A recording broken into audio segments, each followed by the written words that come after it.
There are survival stories. And then there are miracles that almost feel like the universe rewrote its own rules. But what happened on Christmas Eve, 1971, wasn't just a survival story. It was a moment that defied physics, shattered logic, and forced scientists to question every law they thought was unbreakable. This is the impossible true story of the girl who fell from the sky and lived. Before we step into the chaos, I want you to picture something. A body falling alone from 10,000 feet. No parachote. No protection, just gravity, silence, and the roar of the wind. And yet, somehow she survives. How? Why? What chain of events led to one of the most incredible miracles ever recorded in aviation history? That we'll uncover, but not all at once, because the real mystery isn't the fall. It's what happened after. Christmas Eve, 1971. The small airport in Lima, Peru buzzed with holiday chaos. People carrying gifts, families reuniting, tired travelers trying to make it home before nightfall.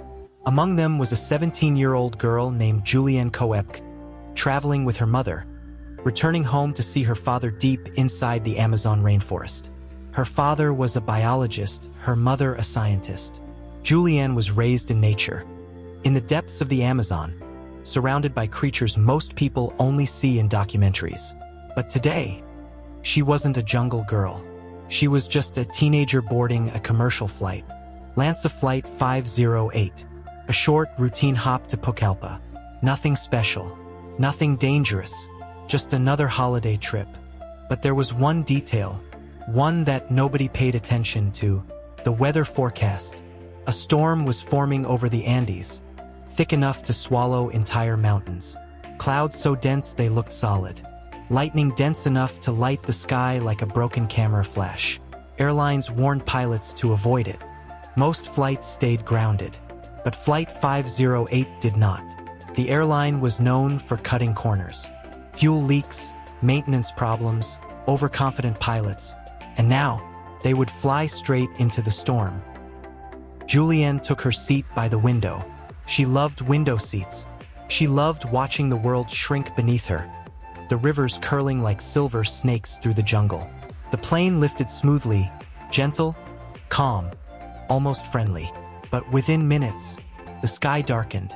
Clouds rolled around them like walls. The cabin lights flickered. Turbulence hit, first like a bump, then like a punch. Passengers tightened their seatbelts. A baby started crying. Julianne's mother whispered, "This is bad." And then, the world outside turned white. Not fog, not cloud, lightning, not once, not twice, but constantly, as if the plane was flying inside an angry strobe light. The flight attendants froze. You could feel fear moving through the cabin like a cold wave. And then, it happened. A flash brighter than the sun. A boom louder than anything the human ear is meant to hear. And the right wing exploded. The plane tilted violently. Baggage tore from overhead bins. Screams filled the cabin. The aircraft shook like it was being ripped apart by invisible hands. Julianne's world spun. Gravity flipped. The cabin twisted into chaos. And then came the moment that still haunts every aviation expert. The plane disintegrated mid-air. A commercial aircraft shredded by storm and lightning. And in the final second before everything vanished, Julianne felt her seat rip away from the floor. She didn't jump. She didn't leap. The plane simply collapsed around her, and she fell, still strapped to her seat, still conscious, still alive, but falling from 10,000 feet straight into the heart of the Amazon jungle. Experts say a fall from even half that height is instantly fatal. So the question keeps repeating, why didn't she die? What slowed her fall? What protected her? What invisible force turned certain death into a miraculous landing? Hold that question, because the answer to it isn't just physical. It's something deeper, something she discovered after waking up alone.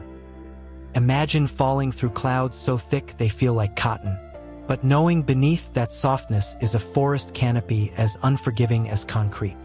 Julianne's seat spun violently, cutting the wind in a strange, spiraling motion. As she descended through layers of cloud, the world blurred into gray streaks. She didn't scream. She didn't cry. She just floated, or felt like it. Many survivors later described a strange calm during life-threatening events, a dreamlike detachment. Julian felt it too. And then, the canopy. The Amazon rainforest canopy is dense, layered, alive. 1,000 branches, 1,000 leaves, a natural net made of chaos and life. Her seat crashed through it, slowing, until finally, with one final impact, the descent stopped. She hit the forest floor, hard, but alive. Hours later, or maybe minutes, she opened her eyes. Everything was green, blurred, shaking. Her right eye was swollen shut. Her collarbone was cracked.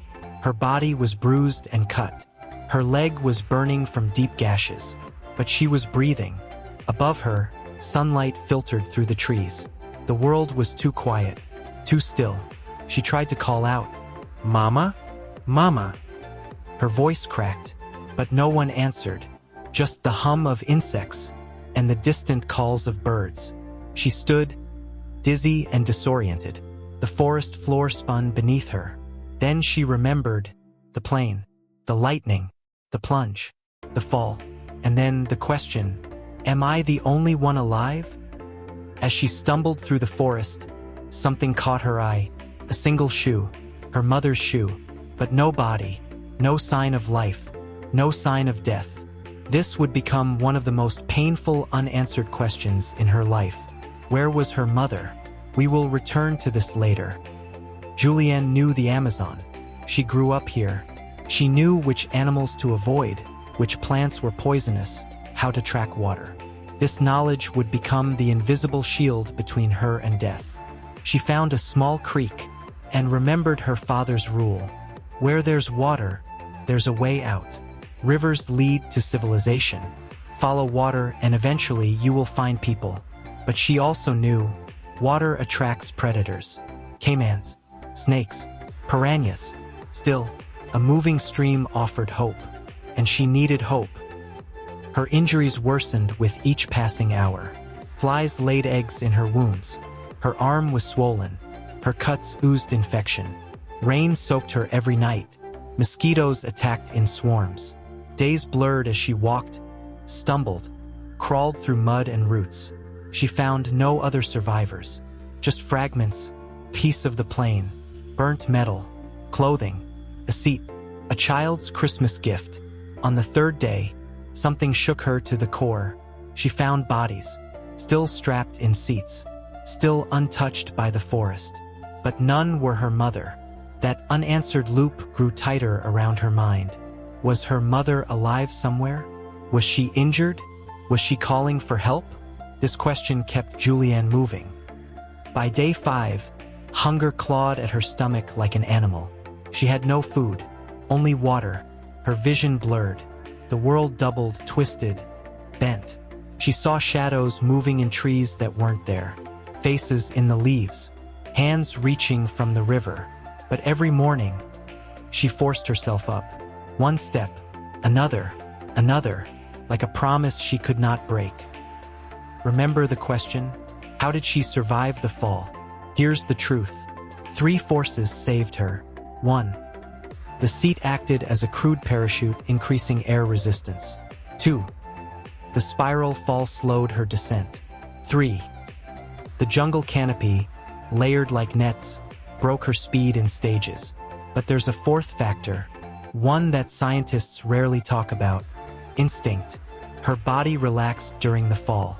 She didn't tense up. She didn't fight the descent. And relaxed muscles break less easily. It was not just physics. It was biology. On the 10th day, skin infected, wounds infested, vision half gone. She saw something unnatural. A boat. A real human-made boat. Old, weathered, but unmistakable. It meant people were nearby. She followed footprints to a small hut. Inside, kerosene, a tool, a shelter, but no people. She collapsed inside and waited. Hours passed. Night turned into morning. And finally, footsteps. 3 forest workers entered.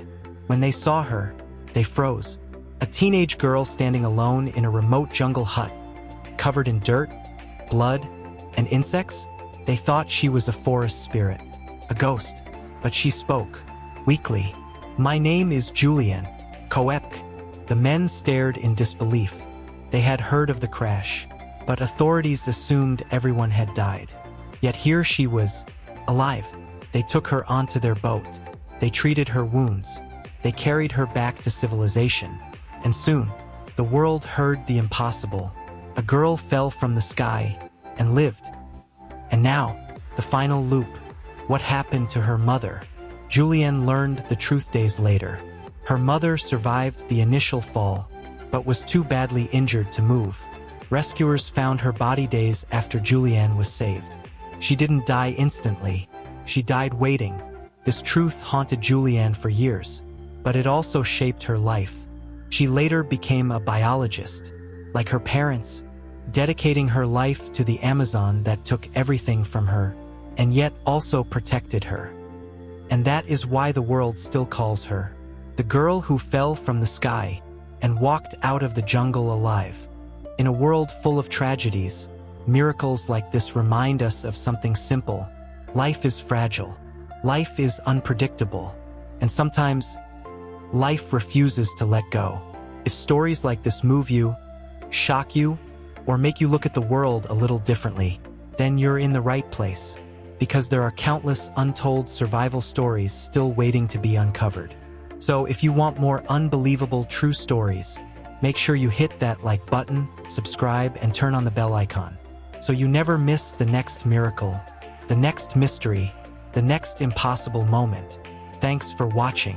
Stay curious and stay safe.